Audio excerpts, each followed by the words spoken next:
En 1515, en la ciudad de Nuremberg, una mujer llamada Margarete Schmidt habría sido conducida a la fuerza a los húmedos sótanos de la prisión municipal. Su historia, transmitida por relatos posteriores, cuenta que habría preferido ser entregada para las llamas antes que enfrentarse a lo que le esperaba en la oscuridad. Según la leyenda, unas horas más tarde suplicó a sus carceleros que le quitaran la vida. Este relato, citado a menudo en obras del siglo XIX, ilustra la reputación de un instrumento que se convirtió en símbolo de la crueldad medieval, la Virgen de Hierro. Sin embargo, detrás de la aterradora imagen de este ataúd de metal cubierto de púas se esconde una historia mucho más compleja, en la que se entremezclan mito y realidad. La Europa de finales de la Edad Media y principios del Renacimiento era un mundo obsesionado con la confesión y el mantenimiento del orden religioso. Las autoridades eclesiásticas y civiles buscaban medios cada vez más eficaces para obtener confesiones, ya fuera en juicios por brujería, herejías o conspiraciones políticas. Las torturas físicas tenían sus límites. Un condenado podía perder el conocimiento, morir demasiado rápido o negarse obstinadamente a hablar. Por eso, a partir del siglo XV, comenzó a imponerse la idea de un sufrimiento psicológico, capaz de actuar más profundamente que el dolor físico. La Virgen de Hierro se convirtió en el símbolo de este cambio, descrita como un gran armario metálico con forma humana, dotado de un rostro esculpido en una mueca eterna. Se cerraba sobre el prisionero perforándole el cuerpo con puntas metálicas. Pero según los testimonios más detallados, estas puntas se colocaban de manera que evitaran los órganos vitales. El objetivo no era matar rápidamente, sino mantener a la víctima en una agonía consciente e interminable. El simple hecho de respirar, de esbozar un movimiento, acentuaba el dolor. El condenado se encontraba prisionero en un espacio oscuro, estrecho y amenazador, y se convertía, en cierto modo, en su propio verdugo. Para reforzar este terror, los verdugos describían minuciosamente a la víctima lo que iba a suceder. Cada respiración, cada latido del corazón se convertiría en una tortura adicional. Este poder de sugestión amplificaba el miedo, ya que la imaginación humana es a menudo aún más cruel que la realidad.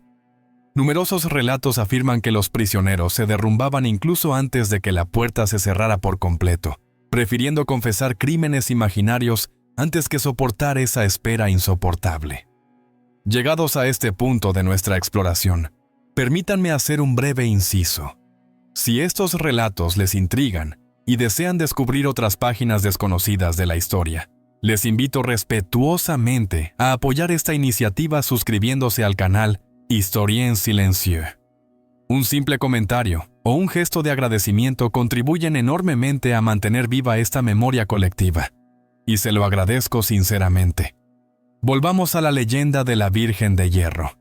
Algunas versiones mencionan una modificación aún más sutil: pequeñas aberturas perforadas en el rostro esculpido del ataúd.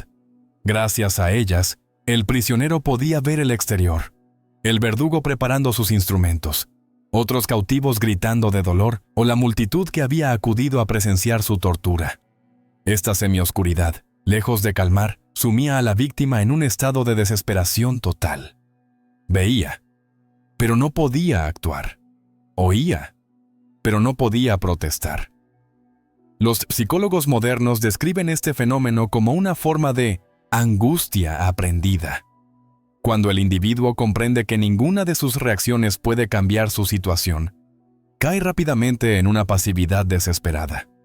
Las crónicas atribuidas a la Inquisición española relatan que, colocados en este dispositivo, los sospechosos de herejía comenzaban a delirar en pocas horas.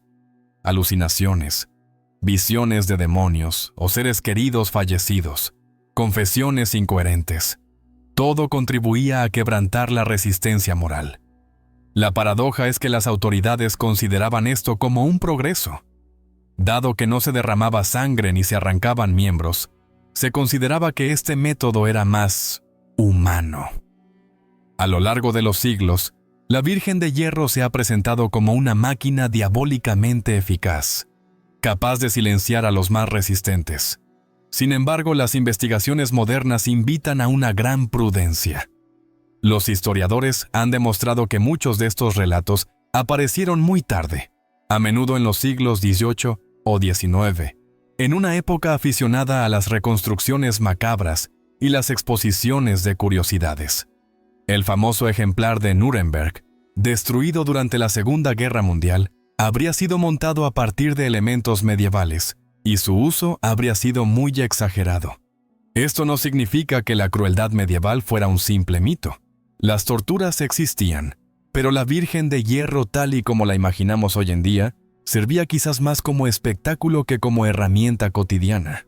Los museos del terror y los escritores románticos contribuyeron a forjar una leyenda negra, transformando un objeto de propaganda o intimidación en una máquina de muerte universalmente temida. Así, la historia de Margarete Schmidt ilustra más el terror colectivo que una realidad arqueológica indiscutible. Es un testimonio de cómo el poder utilizaba el miedo, no solo mediante el dolor físico, sino sobre todo mediante la sugestión, la imaginación y la manipulación psicológica. La continuación de nuestra exploración nos llevará a comprender cómo se desarrollaron estas técnicas, cómo dieron forma a los juicios por brujería y por qué, aún hoy, los especialistas en interrogatorios se preguntan sobre el legado que dejaron estos métodos. Para comprender el lugar que ocupó la Virgen de Hierro en el imaginario europeo, hay que situar esta máquina en un contexto más amplio, el de una Europa sacudida por los juicios por brujería, las luchas religiosas y el auge de un sistema judicial que buscaba más obtener confesiones que establecer pruebas.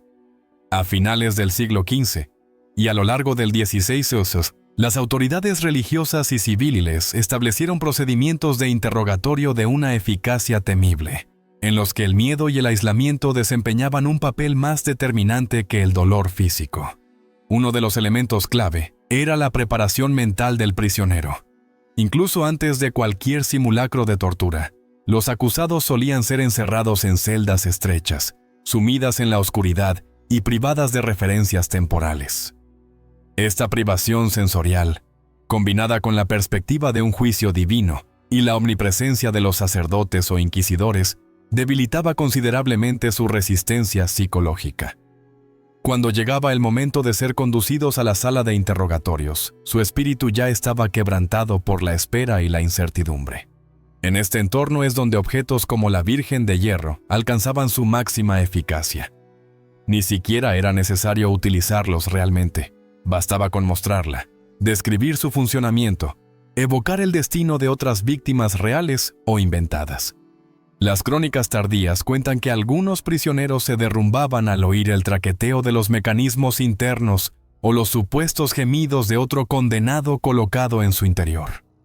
Las autoridades habían comprendido que el espectáculo de la tortura podía ser más poderoso que la tortura misma.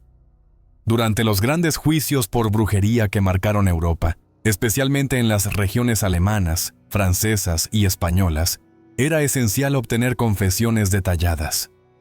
No bastaba con que el acusado reconociera haber pactado con el diablo, sino que también debía dar nombres, señalar a otros cómplices y contribuir a ampliar la red de acusaciones. La confesión se convertía así en un arma política y social, un medio para controlar a las comunidades, alimentando el miedo y la desconfianza.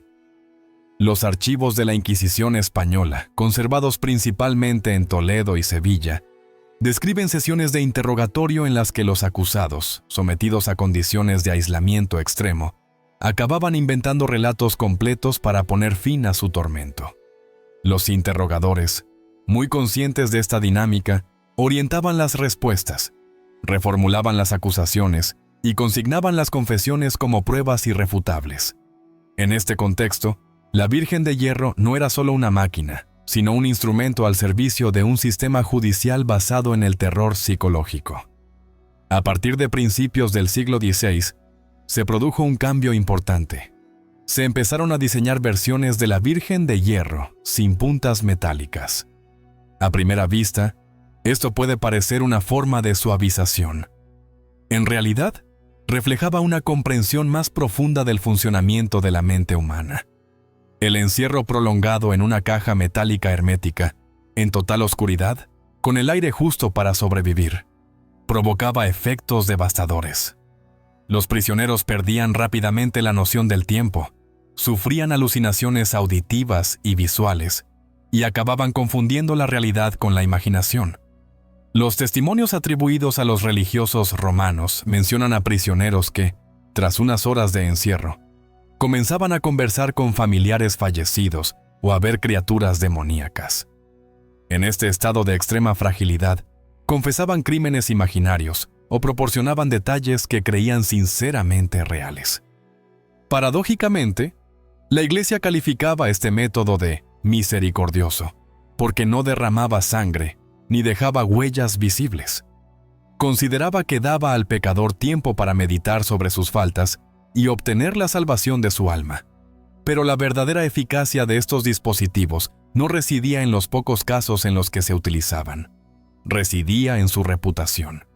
La sola idea de la Virgen de Hierro, con su rostro metálico, sus paredes opresivas y su silencio absoluto, bastaba para aterrorizar a comunidades enteras. En los pueblos se contaba a los niños lo que les sucedía a los herejes o a las brujas encerrados en la máquina. En las ciudades, a veces se exhibía el aparato en los patios de los castillos o en las plazas públicas, como una amenaza silenciosa. La máquina se convirtió en un símbolo del poder inquebrantable de la autoridad. Los historiadores modernos han puesto de relieve otra dimensión que a menudo se pasa por alto: el aspecto teatral. Las excavaciones arqueológicas realizadas en varios castillos de Alemania y Austria no han revelado los restos de sangre o desgaste que cabría esperar de un instrumento de tortura utilizado con regularidad. En su lugar, se descubrieron mecanismos acústicos integrados en la base de algunas máquinas: poleas, resonadores, campanas capaces de imitar gritos o ruidos de metal chocando. Todo ello servía para convencer a los testigos y a los prisioneros de que detrás de la puerta metálica se producían sufrimientos indescriptibles. Estos descubrimientos han cambiado profundamente la comprensión que los historiadores tenían de la justicia medieval y moderna. Antes se pensaba que este periodo se caracterizaba sobre todo por una brutalidad física desenfrenada. Hoy sabemos que se trataba de un sistema mucho más elaborado, en el que la psicología, la puesta en escena y el miedo colectivo desempeñaban un papel central.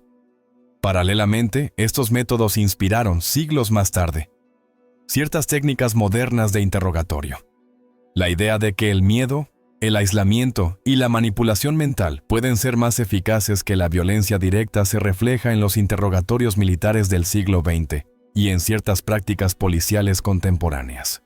Los investigadores han puesto de manifiesto vínculos directos entre las estrategias desarrolladas en las cámaras de tortura europeas y los métodos de presión psicológica utilizados durante la Segunda Guerra Mundial o la Guerra Fría. Al observar este largo hilo histórico, se comprende que la Virgen de Hierro es mucho más que un objeto de museo. Es el reflejo de una evolución en la forma de ejercer el poder, de la coacción física al control mental. Encarna una etapa decisiva en la transformación de la justicia en una herramienta de dominación psicológica. A medida que se multiplicaban los juicios por brujería, la lógica del miedo se alimentaba a sí misma. Cada confesión arrancada bajo presión psicológica alimentaba una nueva serie de acusaciones, extendiendo la red de sospechas a todas las comunidades. En los pueblos de Alemania, Francia o España, familias enteras se veían implicadas en asuntos que, en un principio, solo afectaban a una sola persona. Una simple confesión, obtenida en la oscuridad de una Virgen de Hierro o en una sala de interrogatorio silenciosa, podía desencadenar una avalancha de denuncias. Esta dinámica ha sido estudiada por historiadores y psicólogos modernos. Se basa en un mecanismo muy antiguo. Cuando un ser humano se encuentra en una situación de angustia extrema de la que no puede escapar, está dispuesto a decir lo que la autoridad espera de él, aunque contradiga la realidad. Este fenómeno, hoy documentado con el nombre de confesión inducida o confesión falsa, ya se explotaba en el siglo XVI. Los verdugos y los inquisidores no necesitaban ser especialistas en neurociencia para comprender su eficacia. Sabían por experiencia que la imaginación humana podía convertirse en su mejor aliada. Los efectos de esta estrategia fueron considerables. Miles de personas fueron ejecutadas sobre la base de confesiones obtenidas de esta manera. Los vecinos denunciaron a los vecinos. Los niños acusaron a sus padres. Comunidades enteras se desmoronaron bajo el peso de la desconfianza. El clima psicológico creado por la reputación de la tortura, más aún que la tortura en sí misma, convirtió a las sociedades europeas en terreno fértil para el miedo colectivo y la manipulación. Sin embargo, esta misma estrategia acabó revelando sus límites. A finales del siglo XVI, algunas autoridades comenzaron a preocuparse por la fiabilidad de las confesiones obtenidas mediante el terror psicológico. Los magistrados encargados de casos penales reales constataron que estas confesiones eran a menudo contradictorias, confusas y, en ocasiones, totalmente inventadas. Los acusados describían aquelarres imaginarios, pactos demoníacos imposibles o encuentros con seres sobrenaturales que creían haber vivido en la oscuridad de su tormento. Poco a poco, en algunas jurisdicciones se fue tomando conciencia de que, si se quería condenar sobre la base de confesiones, éstas debían tener valor judicial.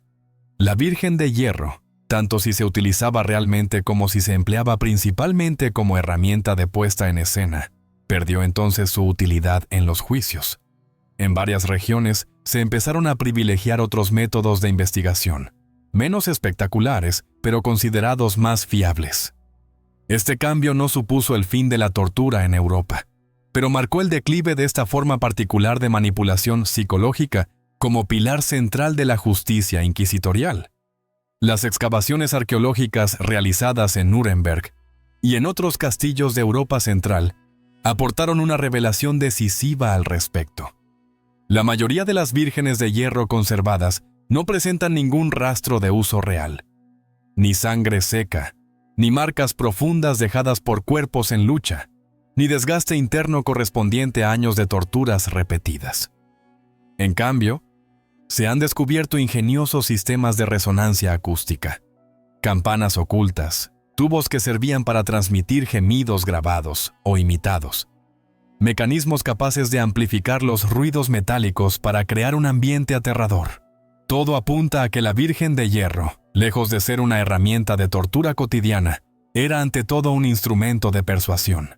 Se mostraba la máquina a los prisioneros, se les hacía escuchar los supuestos gritos de los torturados anteriormente, y se les describía con precisión los sufrimientos que iban a padecer. A continuación se les ofrecía una alternativa: confesar inmediatamente o enfrentarse a la máquina. Los archivos muestran que la tasa de confesiones en estas condiciones superaba los 9 prisioneros de cada 10. Este enfoque no era un simple detalle del pasado, ha influido en las prácticas modernas. En el siglo XX, los interrogatorios militares y policiales retomaron algunos de estos principios, utilizando la presión psicológica, la privación sensorial o la simulación de una amenaza inminente para obligar a los individuos a hablar. La famosa técnica de interrogatorio que alterna entre el buen y el malo interrogador, por ejemplo, se basa en principios similares. Romper la resistencia sin necesariamente emplear la violencia física. Quizás el legado más inquietante de esta historia sea el siguiente. Las falsas confesiones arrancadas bajo el terror contribuyeron a escribir parte de la historia europea. Juicios famosos, ejecuciones públicas y cacerías de brujas enteras se basaron en relatos construidos en la oscuridad de una máquina diseñada para manipular la mente humana. Lejos de revelar la verdad, la Virgen de Hierro y otros métodos similares a menudo fabricaban mentiras elaboradas, que luego eran consolidadas por autoridades convencidas de su propia legitimidad. Aún hoy, los especialistas en justicia penal se enfrentan a esta cuestión. Las confesiones obtenidas bajo presión psicológica son una de las principales causas de los errores judiciales modernos. Estudios contemporáneos muestran que personas inocentes pueden admitir crímenes que no han cometido tras interrogatorios prolongados, incluso sin violencia física. Este fenómeno, que puede parecer incomprensible a primera vista, se aclara cuando se sitúa en el contexto de esta larga historia que comenzó siglos atrás en las cárceles de la Europa medieval. La Virgen de Hierro, ya fuera un instrumento real o un escenario de horror cuidadosamente diseñado, marcó una etapa esencial en la evolución de las técnicas de poder. Demostró que la dominación más eficaz no pasa necesariamente por las cadenas o el fuego, sino por el miedo implantado en la mente. Transformó la confesión, un acto íntimo que se supone que proviene de la conciencia, en un producto manipulable de un sistema. Esta lección, tan antigua como inquietante, nos obliga a mirar nuestro presente con lucidez. La frontera entre la justicia y la manipulación sigue siendo muy delgada, y los métodos más aterradores son a menudo aquellos que no dejan ninguna cicatriz visible. La Virgen de Hierro desapareció hace mucho tiempo de las mazmorras europeas, pero su sombra aún se cierne sobre nuestros sistemas judiciales, nuestras prácticas de interrogatorio y nuestra comprensión de la fragilidad de la mente humana frente al poder.